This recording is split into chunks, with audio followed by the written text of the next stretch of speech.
जब तुम्हारे शिव जी के बारे में बोला तो किसी के कानों पर चूं तक नहीं रेंगी।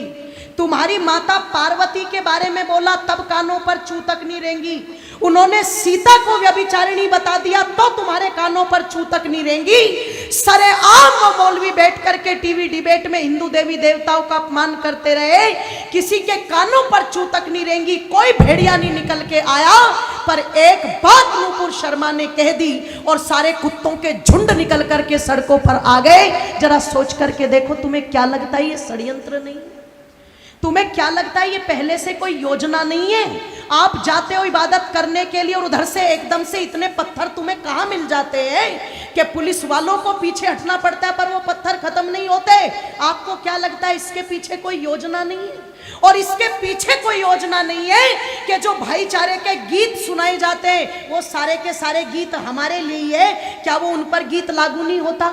अगर इतने शांति के स्थापित करने वाले हैं, अगर इतनी अल्लाह ताला की इबादत करने वाले हैं, तो जब नूपुर शर्मा के लिए देश में आग लगा दी तो जिन कुत्तों ने, ध्यान रखना, कन्हैया लाल की गर्दन काटी है, उनके लिए भी सड़कों पर आना चाहिए था कि नहीं आना चाहिए था?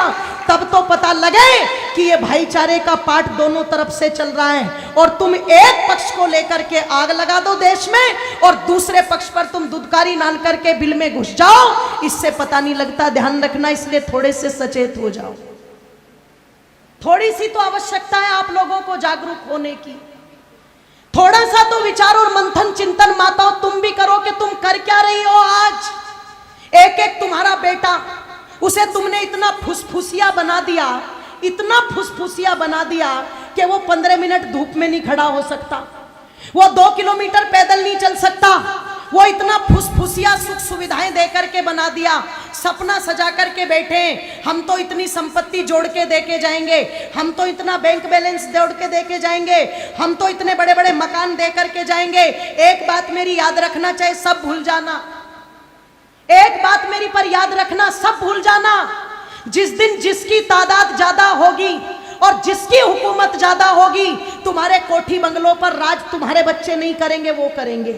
तुम्हारे उस पैसे को तुम्हारे बच्चे नहीं बरतेंगे, वो बरतेंगे।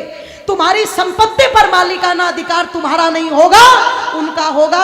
अगर यकीन ना हो तो कश्मीर का इतिहास ज्यादा पुराना नहीं है। अगर यकीन ना हो तो पाकिस्तान को अलग हुए ज्यादा समय नहीं हुआ है। जब रातों रात अपना सब कुछ छोड़ करके वहां से भगना पड़ा था, वो जमीन भी छोड़ी, वो कोठी